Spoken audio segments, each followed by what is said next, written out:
Hey guys, welcome to the first episode of GAMESENSE Up. I'm Alix.v, your Annoyed Average Gamer. You guys already know me from my YouTube channel, and I'll let my co-host Sebastien introduce himself.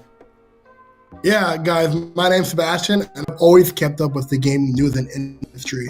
And with the climate of how the gaming industry is right now, I think it's the perfect time for us to start sharing our thoughts on how everything is going down. So GAMESENSE Up means power up your knowledge on the gaming industry. Just like how you would have common knowledge in the real world, you should have a game sense in the gaming world if you're serious about gaming. Sebastian and I would have these discussions all the time, and they get pretty heated, but also a lot of fun, so we just decided to record them and share with you guys. Alright guys, in today's episode, we're going to talk about what is going on with BioWare's Anthem. Does it have a future, and what does that look like? And Google Stadia, Google's premier video game streaming service. Alex, please break that down for me. So Google tells us that with Stadia, we're going to be able to game wherever we want, when we want, new ways to play through YouTube and beyond, up to 4K HDR and 60 FPS, play instantly with no updates, no downloads, just drop right into a game, okay? And it always gets better with Stadia's cloud-based infrastructure that evolves to meet the player demands, developers, and YouTube creators. But I don't know. It's tricky. It really is like a pipe dream. And sure, Google the infrastructure and definitely the resources and the money to be able to pull it off. But Google's tried to do a lot of things in their past that they just failed at, like Google Hangouts or like Google Glasses. You know. I thought you would be like more hyped for this. I mean, I am hyped. You never once brought up, Google's other failures and yada yada yada. I mean, I was saying that to hype up Stadia. You know, hope to be like, hopefully this is the one. You know, I mean, I haven't. Granted, you're right. I've never brought that up to you, but like, I have thought about that. And I was gonna incorporate it with how they want to just jump into the game world. You know, it's very wild for them to do that, and they're doing it with a big project of you can stream games anywhere, which I think could be great. It really changed the landscape of all gaming, and especially to people like us who are console gamers. I've always had a console, and I've had computers. I have played on computers before. I had like DC Universe Online was my first serious MMORPG that was online PC. But I've always been a fan of consoles. My first console was PlayStation 1 way back when. Yeah, you know, I'm the real deal. But I don't know, I just find that it's gonna change how people play games. Like, one of the biggest things that they're very vague about is, like, we don't know, is this a streaming service where we're gonna pay $15 a month to play games, or it'll be a platform such as like another launcher like Steam and the Ubisoft one, Omega I think it's called, and you know, the EA Play and all that stuff, and the Epic's game launcher. Like, is it just the launcher and you purchase games normally, or is it going to be like a one-time purchase? You know, like, because they're trying to replace console, and the way to do that would make your own console. You know, the same when the phone and hey, we want to replace iPhone's own phone. So like, hey, we want to replace Xbox and PlayStation. So here's our console, but it's just on your computer, and it's on your tablet, and it's on your phone already built in, and you can play it whenever, wherever. Which is pretty cool. I'm really speculating. Like, what do you think? Should they have? Should it be a subscription service, or should it be more like a one-time fee? You know, what do you think? Well, I think the best way for everybody to be happy, it should just be a one-time fee. Like, you just purchase the service, and then you have all the features that are included. If it's a subscription service, I think it won't do as well. I don't think, even though the technology is very fascinating and stuff, there's so many requirements. Like, your internet has to be really good. You need to have the things to be able to take advantage of the 4K 60 FPS and stuff like that. So I just think that the having it be a service, adding that cost to buying games and other things that you have to pay. Nah. So I think pretty much having it be a one-time thing would just be the best thing. And yeah. All right, so like, let's say it's a one-time fee. What would be an appropriate one-time fee? Like, let's say they say, "Hey, we're gonna charge you $100," or what if they even go up to something like $300? You know, what would be an appropriate one-time fee to play games on products you already own? Like, they're Google's assuming you have a phone, you have a computer, you have a tablet, you have a television. What would be an appropriate amount to charge you for a product like this? What do you think? I think if 150 is good. It would definitely like be the best, so that it can just undercut the current generation of consoles, PCs, and the next generation of consoles, because we know that it's going to be, because since they're putting a lot more tech in the PS5 and the new, I forget what they call the new Xbox project, Scarlet or something like that. Yeah, so it's definitely going to be, it would like, I don't think they're going to be $500 again. I think it might be $7 or $8. So wow, you think the new console will be that expensive? I mean, $700? I mean, from what we heard from PlayStation, they're getting all this new AMD internals, and they're really going for like the latest and greatest, at least for what a console can take. So yeah, they're gonna charge accordingly.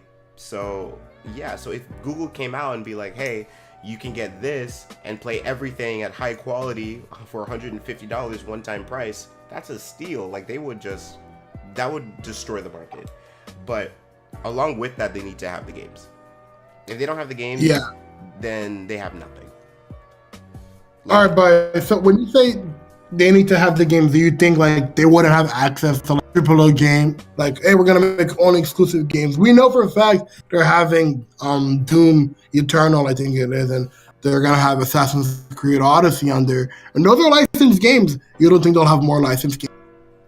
They might have more licensed games, but the thing is, because you know that as far as PlayStation is, they like to have their exclusivity, and of course Stadia would have exclusivity too, but they can't live off of it. Look what happened to the Switch, the Wii. They're like, we only want exclusive. The Nintendo almost went under for that, and now they have the Switch, and they're like, we have all these licensed games, and people are loving the Switch. And granted, the console is good itself. No, they have the games. Mean, it just really depends on if PlayStation is going to allow their other IPs to be something to be on Stadia. Okay, but PlayStation games aren't the only games in the, like, PlayStation has exclusive. You know, there's other games like The Division or Overwatch. Those aren't PlayStation exclusives, and those are really big games. You don't think you can capture those to be put on Stadia?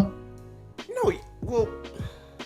Yeah, I guess so. I mean, anything as far if it's on both consoles and on PC, I don't think Stadia would have a problem getting them. But the bigger titles that have like, I mean, some of the biggest titles aren't exclusive. You know, the biggest game out right now is Fortnite. So anyway, you know, GTA 5 is still one of the biggest games in the world. It's not exclusive to anything. But they have to compete. I mean, there's a reason why. Definitely they do, but I don't think if Stadia can't get God of War, it's gonna fail. You know, if Stadia can't get Halo 6, it's not gonna fail. No, but I'm saying, like, if they really want to be a competitor and stuff like that. I mean, like my friend, right? She left console and went to PC. And then she had like her time, and now she's talking about how she's gonna come back to console just to play the PlayStation exclusives, like Last of Us 2 and whatever else is out there. She's literally about to rebuy a console. She sold her console for a PC, and she's gonna rebuy it just to play. You know, if you want to have like those dedicated people, you need to have something that can be on par, that can rival those exclusivities. Sure. That makes sense, but with in terms of the others they have, so like let's say it's a one-time, right? Because you know, when you buy a console like the PlayStation and Xbox, you still have to pay for online accessibility. So let's say Google Stadia is like, okay, $150 one-time fee Stadia on all of your current devices, and then they're like, oh, you also need to pay $10 a month, not to play online with your friends, but to have access to the other features like air. We could save something, post it, or you could be streaming onto Google Stadia with your friends, like all those other little extra features. Would you be okay with if they were to charge you one-time fee, a subscription for those features? But let's say you didn't have that, but you could still play the games online. Like you could still play Call of Duty. You know, would you be okay with them charging an extra $10 for those extra features, or be like, no, everything's wrapped in one? Because Xbox and PlayStation, you buy the console, you have to pay the service to play the consoles online. You know, I mean, as a content creator, I would very much love to have those extra features that's included in the one-time fee. But as far as everyone else that wouldn't really use them, I mean, I don't know. It's hard because if someone would, I mean, the way that they branded it is for people who are, and for people that might be interested into becoming a content creator and streaming and making videos and sharing what they play. So it would be a great thing to just let them just have it included in the price. I mean, how many people that buy Stadia $150 don't make their money? I mean, and also they make a cut from the games that they have available. So I would very much like them to have it, but if they don't, they should have what they do with Xbox and PlayStation, a yearly something. I like to do the yearly ones so that you just pay it once and you don't have to think about it for the year, and then, you know, save up, put money aside when it comes again. Or not, then yeah, they could do like $10 a month to have like those features. But at the same time, maybe not, because if you don't pay, then you might lose your content, you know? But I truly think it'll be somewhere around like, you know, unless it's a service like Netflix. But if it's a one-time fee, I could see them charging something like around $200 for it, for you to be able to play the game, stream on any device you want, whether it's a TV, phone, tablet, computer, and, you know. But if you want all those extra features, you would pay. I would hope they would have both models. You could buy all those features for annual or a monthly cost. But I think like being able to play online should be, you know, I should be able to play online games such as Fortnite. Because Fortnite would definitely go to Stadia. I don't see why it wouldn't. But if you know, that's depending what it is, it'd go to Stadia. But if it's a launcher, it wouldn't go to Stadia. Fortnite's not on Steam, you know? So it depends. It depends on really what it is. But let's say it's just a console. It should let you play online with your friends. That should be free. And all those extra features, I could trying to make an extra bang for their buck, because it's an expensive product that they're making to be able to constantly streaming. That's expensive, you know. And it's worrisome for the people like, oh, I paid $200 for the, you know, what if something happens on Google side in any of your games? You know, it's very risky, and I hope to see we see them at E3. You know, E3 is coming around. I think June 11th. E3 is coming around, if not earlier. The Google I/O event just passed, and they did not discuss Stadia at all. And their next biggest platform to hear about it would be E3, because it's the biggest gaming convention in the world. So here's hoping we get pricing, we get more games, more licensed games like Overwatch, not Fortnite, but maybe a game like Battlefield 1, you know. Not one Battlefield. Also like new compelling titles, stuff that can really put people, put the other gaming companies on their feet, like another open world looter shooter type thing, kinda like another Destiny. You think it should compete in that space already that quickly? I mean, the way that they were like flaunting like how many players they can have, and people already working on massive open worlds, like why not? Like try to create the true experience. Borderlands 3 is on its way. I really think Stadia should have their own. Like they should have their own, because there's a lot of people at that market. Sure, but like Xbox just bought a bunch of some of the best ones out there, True. and then PlayStation is already, Sony is already tied up with a lot of great ones, and like some of the more independent ones, like Bungie is an independent studio right now. I doubt they'll get bought by Google, once they just finish their project, their partnership with Activision, like who. Like, let's say, this is a bit off topic, but like you're saying Google Stadia should have a next big game of that world shooter, whatever. Who would make it? Who is out there with one of the best studios that's still out to be like, yeah, we'll work with you.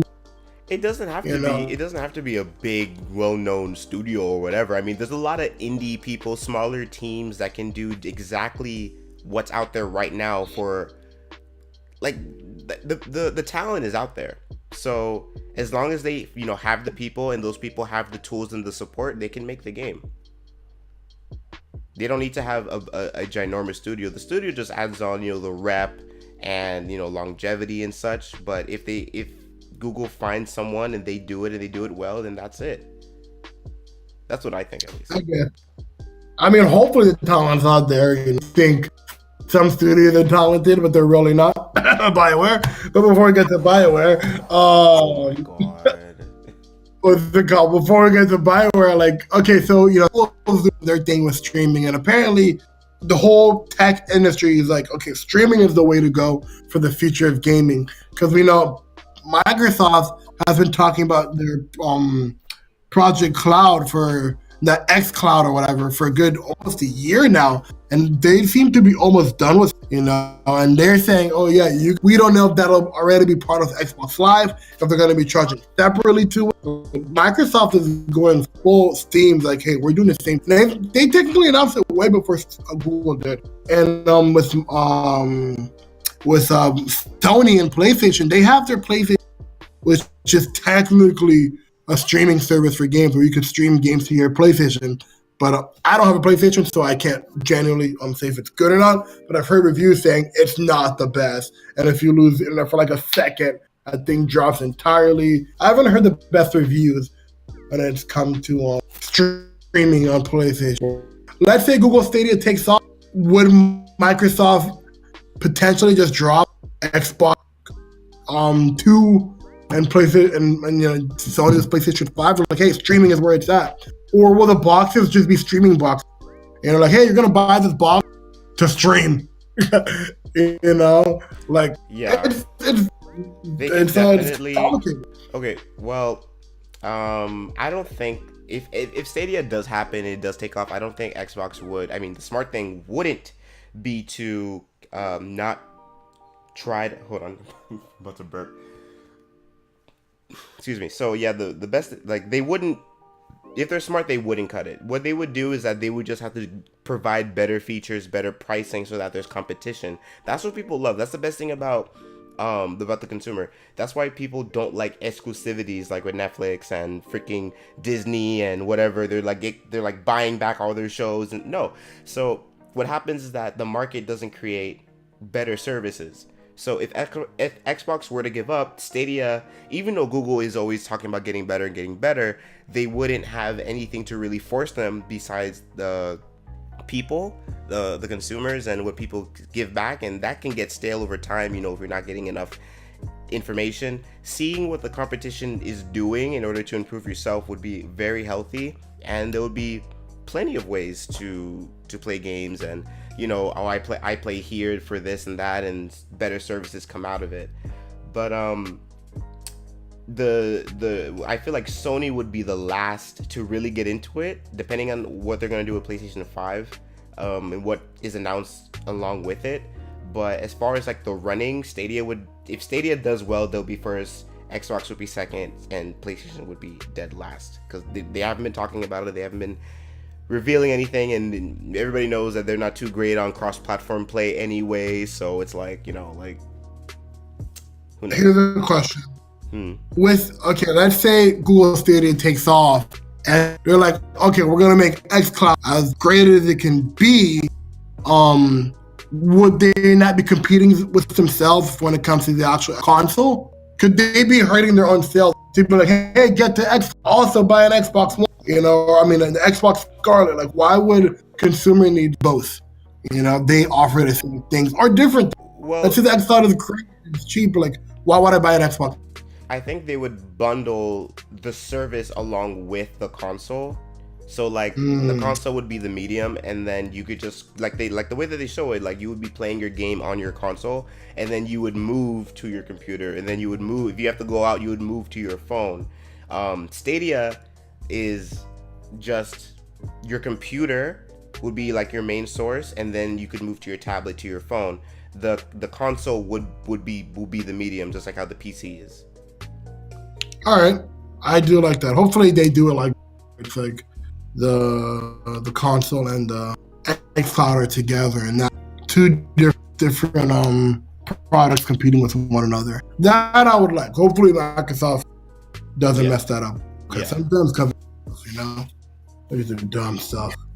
Speaking of dumb stuff companies do, talk to me about Anthem. What is going on with BioWare? What are they doing over there?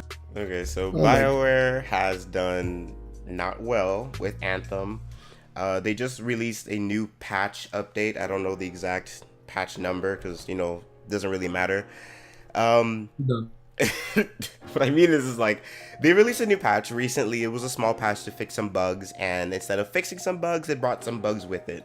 It's now been reported that there's no loot coming from Titans, Ancient Titans, which is one of the main creatures to drop major loot. And it also started affecting the other creatures in in Anthem, like the Earth Sixes and also in the major content in the strongholds and such like that.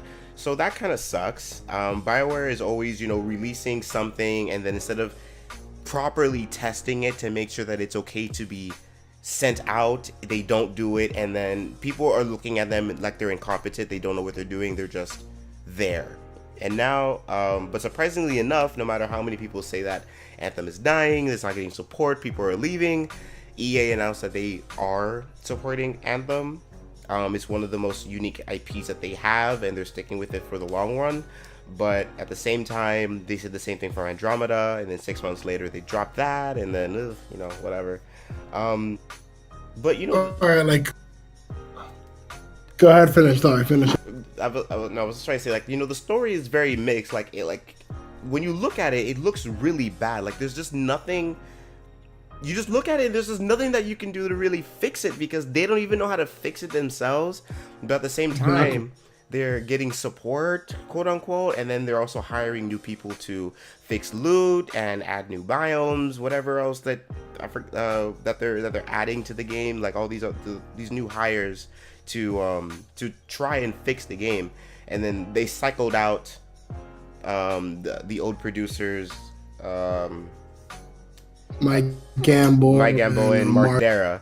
And because Mike Gamble and Mark Darrah, they mostly work on the single player RPG elements that they usually done, so they cycle them out and try to get people that actually knows how to work on a MMO looter shooter online service game. So I mean, I don't really know anymore. All right. When it comes to Anthem, this might sound mean, but BioWare seems dumb as shit. Like, I don't know what they're doing. Like, they really do seem incompetent. Like, okay, so like they just entered this open world shoot lights MMORPG action space, but like this is not the first game in that. Destiny was released in 2014. We are in 2019. Yeah, but that was the whole thing. That was the whole thing with the Kotaku article. Like, they didn't look at them. They didn't learn from them, because they were like, "Oh, we're not them. We're Anthem. We're different." Well, exactly.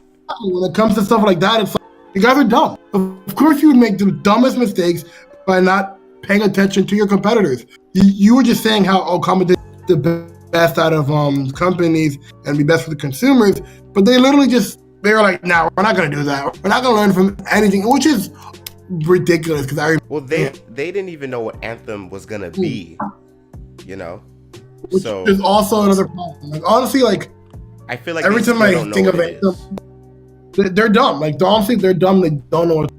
Like, how are you gonna put out another bug? Every time they put a patch, there's bugs. Yeah. They bring more bugs that weren't in the game, or they bring bugs that were in their base in the game when the first game launched, and they fixed it. Then they back. Like, what are they doing? What are they doing? Like, EA says they're going to support them. And hey, you know what? Anthem wasn't the first when it first launched. Look at No Man's Sky. Fortnite wasn't even a big game when it first came. That little four-player co-op PvE stuff. It wasn't big. It got big later on. Destiny. Everybody knows the story of Destiny. I mean, Destiny was popular, but it came out rocky. But like, I don't know. Anthem is different. Like, Destiny was new. People were ready to grow with that industry and how that world, the types of game exist. But now, like, hey guys, we've been doing this for a while. Like, I honestly don't understand. They try. I mean, in comparison to the other titles, you know, like BioWare has other things to work on, and they're just not.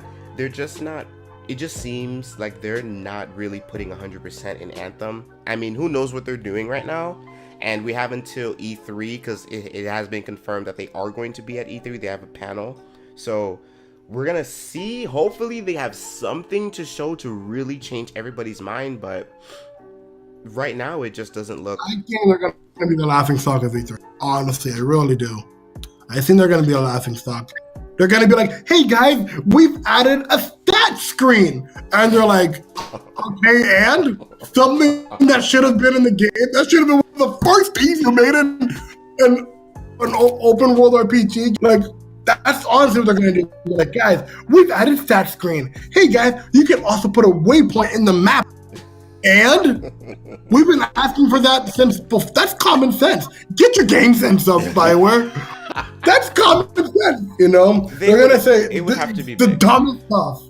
They would have to. Like, they might have a couple little content things, but honestly, they're gonna be a joke. I really can feel it. They're gonna be a joke when it comes to E3. But EA said they're gonna support it. They still gave them plenty of time, and they failed.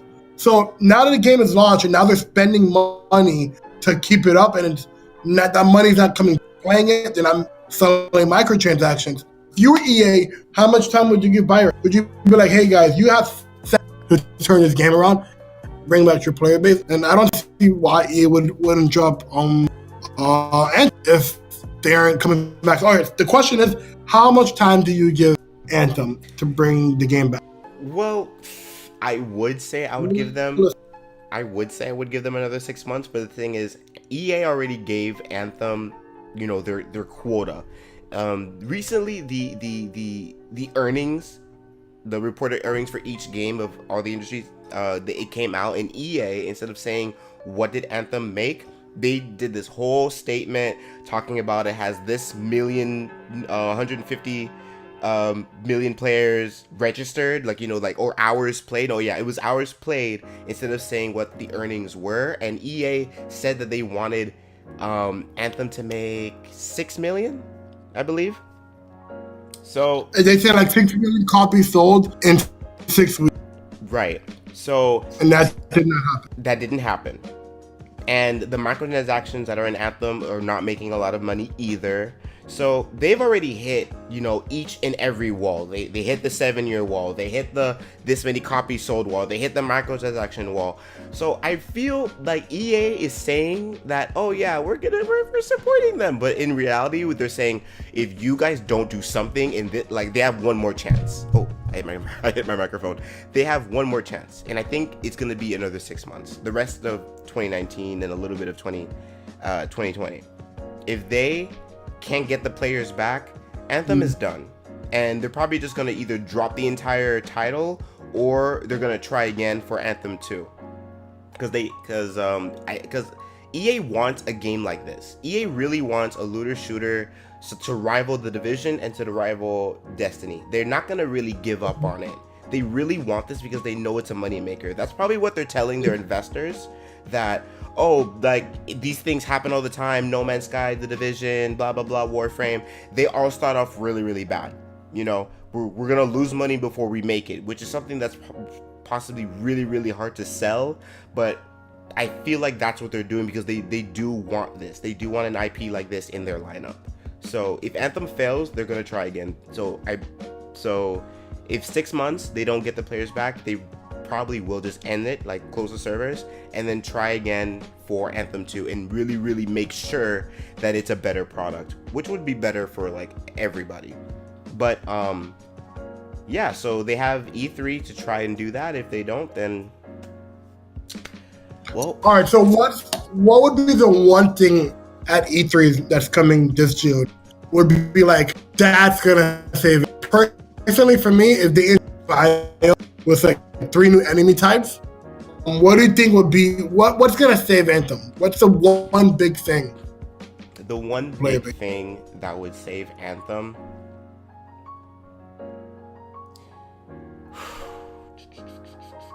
That's a good question. I mean, there's many things. There's many things that can save Anthem. So for me, I would say new areas, new weapons. Okay. And finish. Yeah, so new areas, new weapons, the new enemy, maybe, and the announcement of Act 2 is starting. I think they should push. Oh shoot! I even talk about. Well, I was thinking about like Cataclysm and stuff like that, but we know that we're not gonna get that for a long time. What if they announce it? That could be an announcement. If they announce Cataclysms, they have to show it. They have to show Cataclysm gameplay. Because they have to. Yeah. Because the thing is, Cataclysm is great because we don't know what it is. They say that it's like it's a raid and aspirational content that doesn't mean literally nothing. So, and then they talk about how when you do it, it's going to change the environment. I don't care about that. You can change the environment 100 times over. We need other places to go. We need new environments. We need a lot more newer and better weapons. So yeah. So new areas, newer and better weapons, Cataclysms. That would do it by this year. If not, so you think they should add I don't think they would. I would love that, but they're not gonna. And if they're gonna do it for free, I don't know about all that. Biomes? Like a new area. You said a new area, like a biome, a different they wouldn't location. Do it. I think if they were to do it, they would only do. They only do one. Yeah, I think they would do one new. Because this is obviously Bioware can't handle it, and I don't think they just have to. They should be able to do at least 2 or 3 because they had a biome in the game and they removed it. They should, but they won't because they're dumb. Honestly, Bioware has to earn our faith again. They do. Right now, they got nothing. They got. I really hope, at least from this, more people and more people would, get the common sense, get the game sense, and also be able to share that information with people who don't know, to not pre-order, to wait for reviews, to wait for games to be earned. That's something that's just not being set in the minds of gamers. They need to know to wait and to make sure that the people, the companies that they're giving the money to, that it's earned. It's a great game. It's a good game, and that's it. That's the only thing that should matter. It doesn't matter if you get the game and then, I like it. Liking it, no. You need to be able to love that game, I think. Right? All right, so speaking of money, let's say, do you realistically think everything you just said, let's say everything you just said was coming to the game for real, you think it should be for free? Yes. Or they should charge you No. If they charge people, they're out of their minds. $60 is not cheap. And then they promised it's for free. All updates is free. They also said, hey, we have a right to cancel that. It doesn't matter. They could cancel every rollback they put online. It has to be free. If not, that's fraud, that's false marketing, and I will sue. I will come for them. You want to. I got it. And I kind of hope they make it the Alix.v. the first person to sue. Yes. I mean, people are looking into it, to see how far. Because the thing is, nobody can really sue because the roadmap is like a cover up. So if they don't fulfill those promises, then you have room to sue. So until they bring back the roadmap, No, not even then. They have a certain amount of time. If they never bring back that warm-up, then that's false advertising. You know, it was all lies. So then you have room to sue. It just depends on when. So you really have to like choose it, but that's irrelevant really. But yeah, they have to fulfill those promises. Because it's not just them, it's also EA. And EA is like, they're being lenient right now, but they will put their fist down soon. I think so. Oh, God. All right. Oh, God. All right, guys. So that's the end of the episode, but the conversation is not done yet. It continues in the comments. Do you think Anthem will survive or die this year? And what do you guys think of the pricing of Stadia? Will it be a one-time fee, subscription fee, or will it just be for free like a launcher? If you enjoyed listening, be sure to like, subscribe, and join in the discussion. And guys, get your GAMESENSE up.